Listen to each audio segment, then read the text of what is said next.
Lakshmi and Narayana, Lord Narayana and the consort Goddess Lakshmi. This is a very appropriate thing to do because when the actual wedding will take place, you will hear that the priest announces them as Lakshmi and Narayana. When the groom is equated to Narayana and the bride equated to Lakshmi. So Lakshmi is offering the Varamala to Narayana. And so, meaning that may your relationship remain, be as wonderful as that between Lakshmi and Narayana. Although traditionally, Goddess Lakshmi is shown as serving the feet of Lord Narayana. That may not go too well these days in 21st century. But traditionally, how is Goddess Lakshmi depicted? That she is serving Lord Narayana. That in a way represents the Vedic or Hindu ideal where a woman or wife looks upon the husband as God and serves him. Of course, there will be tremendous resistance, to this idea, and I guess so, but the other side also we have to look at it. That when can the wife, suppose we want to bring about that ideal, suppose. When would it be possible for a wife to serve the husband as God? Now, when somebody serves us, it places a tremendous responsibility upon us to be worthy of being served, understand? Meaning that the husband really should demonstrate the worthiness of being served by the wife. It's called Pati. But the one who protects, one who supports, one who takes care in every way is called Pati. Now, Patni also has the same meaning with Nakara added in there. So each one takes care of the other, but Pati is a leader, takes care of the wife, the husband. So it is not that the wife is required or is forced to serve the husband. Ideally, the husband is such that the wife is just, it's her pleasure to really serve him. So for that to happen, the husband must be a very loving, very caring husband, protecting, taking care of her in every way. So when that kind of a combination is there, then the wife does not feel in any way pressurized or doesn't feel compelled to do something. That comes out of her naturally. So this is the ideal that is visualized in the scriptures. That husband is ideally the one who is leader, who protects, who takes care, who loves, and thus creates in wife that very motivation to serve. And serving always is mutual, except that the wife serves the husband in one way, husband serves the wife in another way. It's mutual serving, mutually taken care of. So whether we use the word service or not, or whether we conventionally go by the way Lakshmi used to serve Narayana, we may not.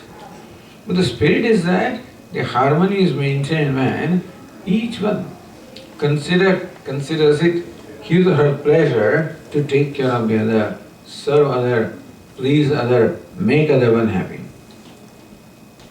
As the Swami says, the duty of the husband and wife is very simple. The duty of wife is to make the husband happy, and the husband is to make wife happy. It's the toughest job.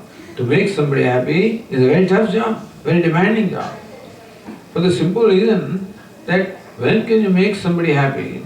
When you do what that person likes and avoid doing what he or she doesn't like. Meaning that number one, we should know what the other person likes. So wife should know what the husband likes. Husband, no means you observe. In the beginning you don't know each other well enough. You have acquaintance.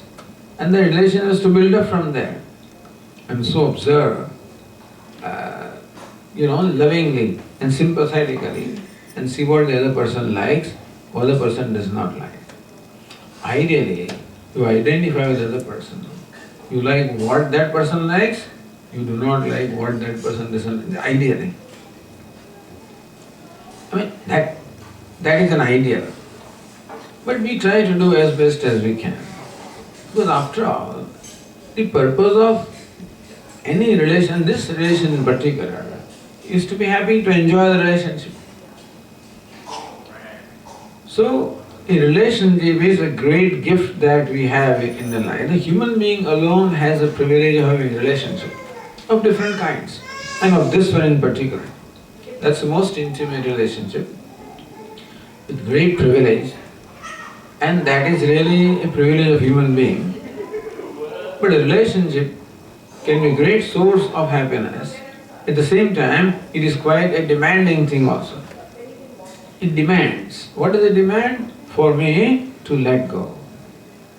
Because for me to do what the other person likes, as long as what he likes is what you like, it's easy.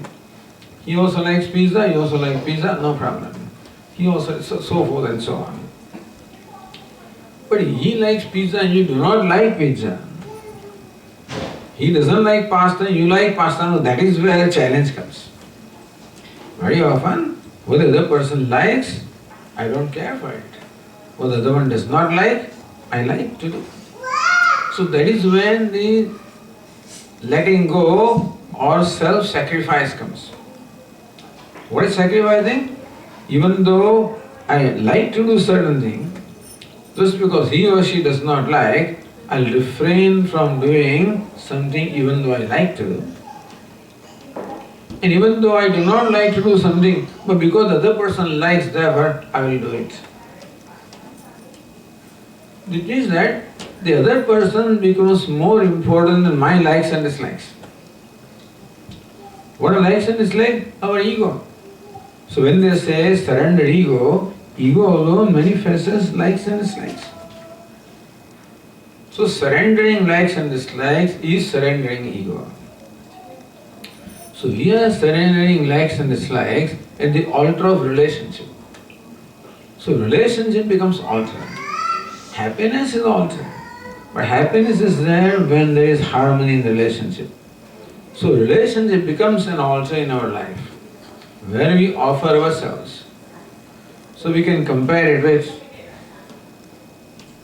a fire, like a lamp, which has to be lighted, and you constantly supply the fuel. In this case, the flame is of love, and fuel is our individual ego or likes and dislikes. Because the flame of love requires fuel, and that's the fuel of our likes and dislikes, which is another name for our ego, which is very difficult to do.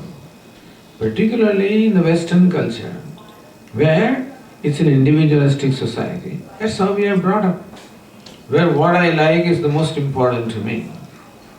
And we are also brought up to assert our likes and dislikes, which is all right.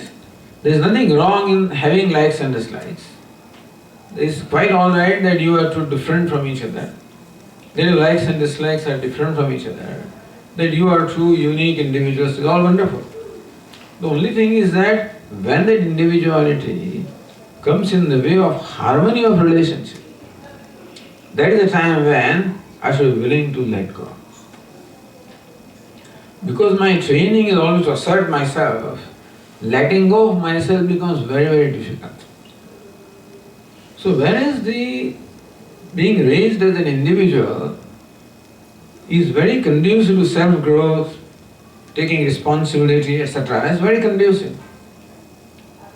At the same time, it can become an obstacle in terms of the harmony with the other person.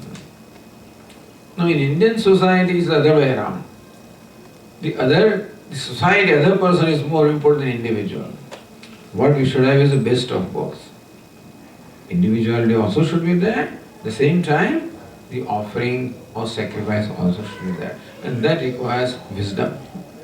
Where to hold on to, where to let go. We don't say let go everything. Just let go when required. It requires wisdom, and letting go is very painful.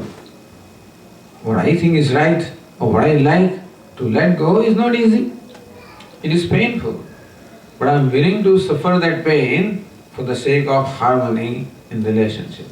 So that is called self-offering, self-sacrifice, which Lord Krishna calls yajna. In Bhagavad Gita, Lord Krishna is called yajna. Yajna means a fire ritual in which you offer, make offering. Here relationship is a fire, which we offer our likes and dislikes, wherever need be. That's how that flame of love and relationship is always, maintained and made brighter and brighter. So, this is the secret of harmony in relationship. Everything else is all wonderful. Then everything becomes a luxury. Then all you have becomes icing on the cake. That you have a nice house, you have nice this and job and profession, and everything is, should be there as best as we can. It's an icing on the cake. The cake must be there. What's the cake? That harmony and relationship is the cake. If that is there, then everything is wonderful. If that is not there, nothing is of any value at all. Meaning that all the wonderful things that we have around become valuable provided that basic thing is there. So, if you can remember this simple statement, that our relationship is more important than ourselves, and therefore the relationship is going to require now and again offering of myself.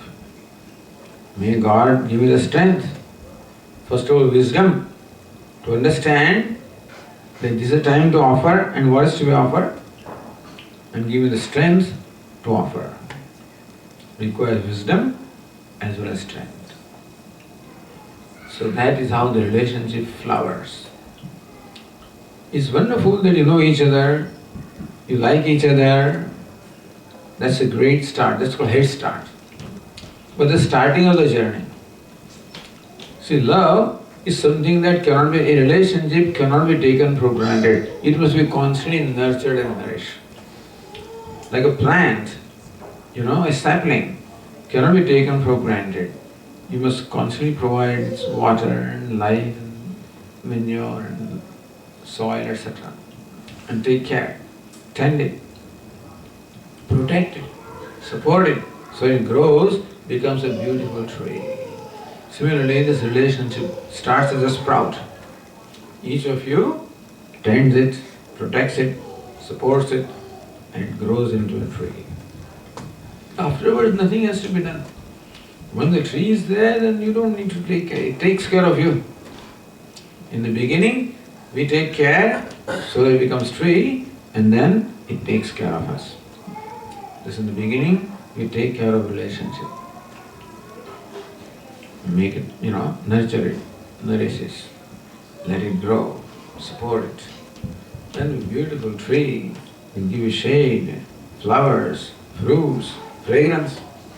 So the whole life becomes fragrant and sweet, which requires hard work.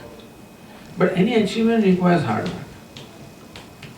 Whereas we accept that all worldly achievements require hard work and we do that, somehow that this relationship also requires hard work is not recognized. That it is a very important thing is not recognized. And sometimes out of our foolishness we just sacrifice it. Your way, I'm my way, you're your way. Not realizing what a great sacrifice or what loss it is.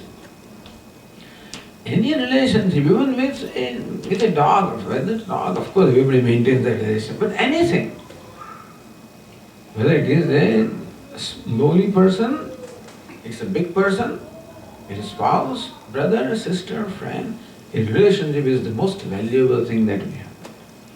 Because most of our happiness comes from relationships.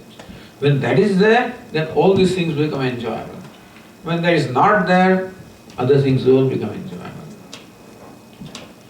So this is the most important, but every other relationship, with parents, with in-laws, with etc., all the relationships also, we should try to cultivate them because all of them are a great source of happiness. Because we are basically emotional beings. We are intellectual beings also, so there is intellectual joy. Physical beings also, physical joy also is there, no doubt. But we are primarily emotional beings, and the emotional joy is the most important joy, which comes from this relationship. So Lakshmi Narayana, that represents ideal relationship. So the way it is picturized, the way Indians visualize in the olden days as to how ideal relationship can be. They said that the wife is completely, surrendered to the husband. Now, we may not literally follow that. What is meant is each one is surrendered to the other. And that's how it is letting go of surrendering. And that is what brings about that harmony, that brings about the joy, the happiness. And then when you are happy that way, everything becomes, you are successful in everything else. Because your mind is in the right place. So you do everything right. And so, nice self-management. In whichever profession you are, or whatever else you are doing, all of that also becomes very glorious. This becomes the very basis. And so thus, both of you enjoy that harmony. May God give you wisdom and the strength and the harmony. And Lakshmi Narayana, that's what they will declare you to be. And may it be so. Okay.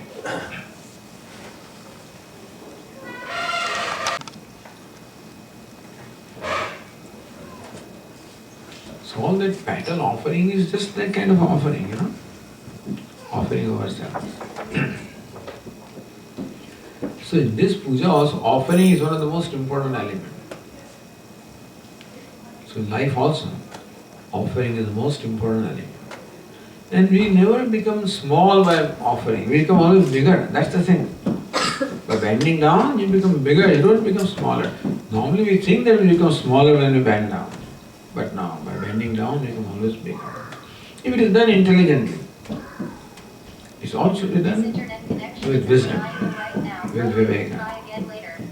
So when done intelligently, that is, you become bigger. So that viveka, discrimination, discernment is always required in life. Whatever you do, do with understanding and conviction. Offer your raga and dvesha with understanding, conviction, that's the right thing to do. That's what I'm doing. Not of helplessness or whatever. Willingly. That willingness comes from understanding, wisdom, conviction.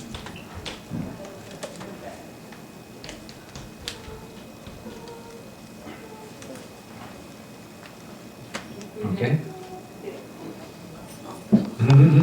Now? Anybody has any questions?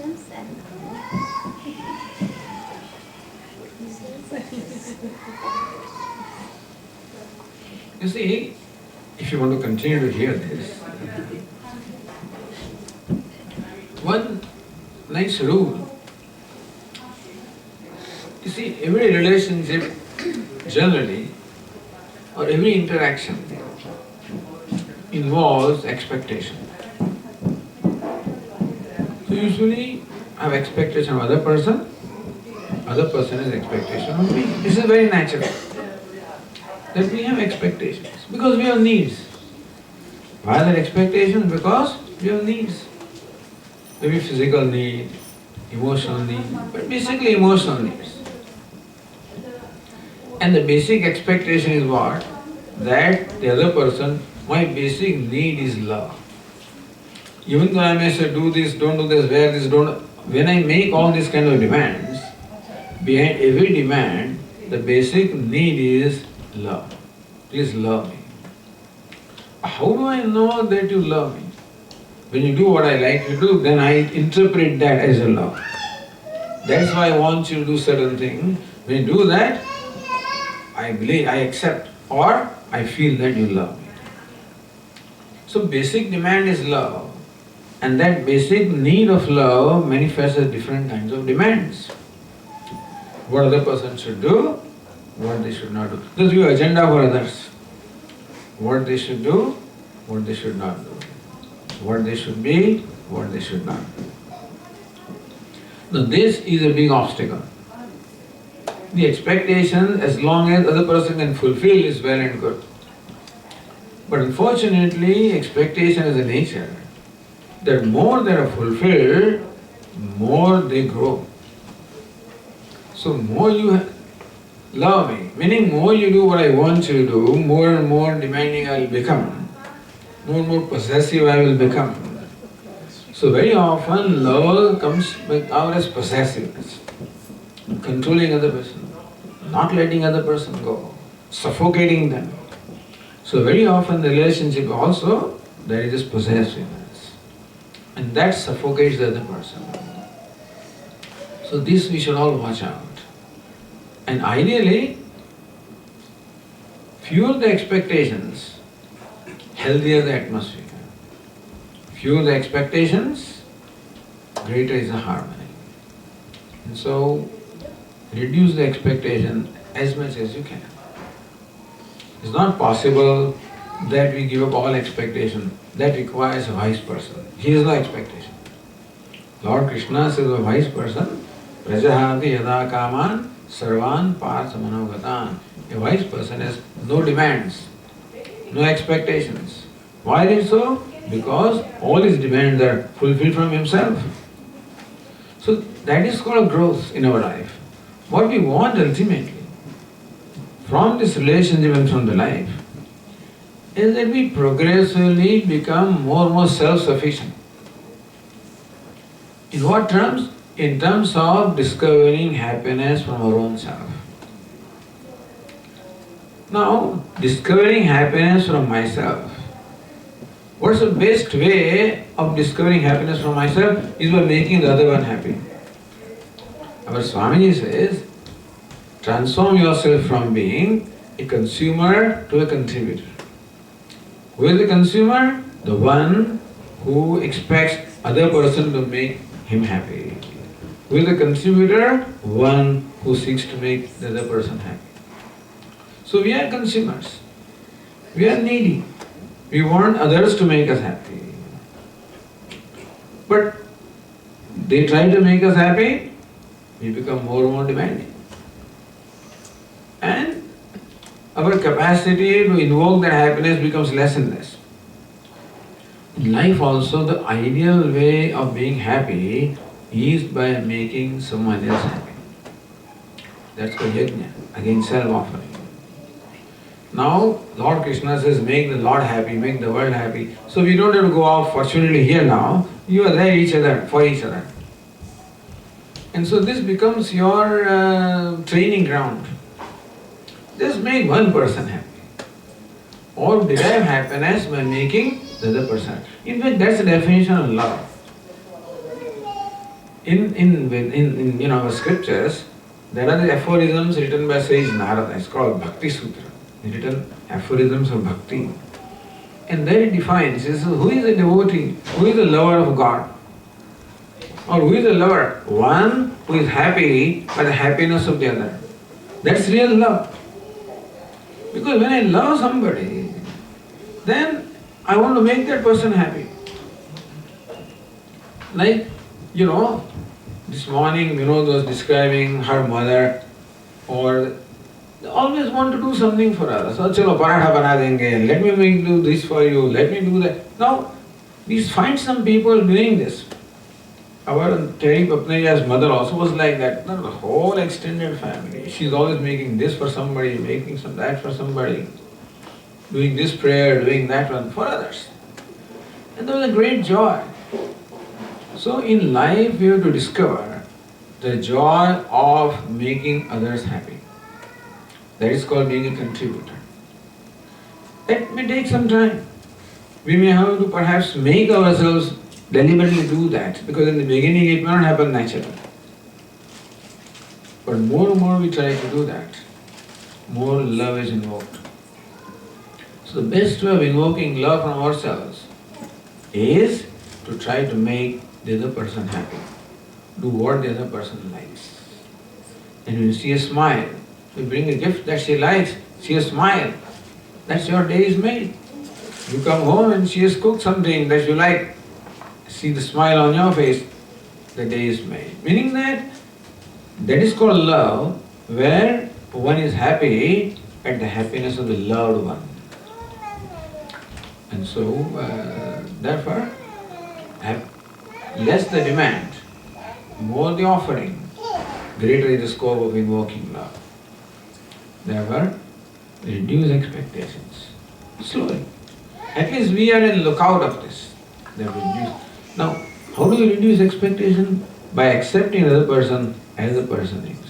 You know what is expectation? Expectation means that I am not happy with the way things are. I want the other person to change.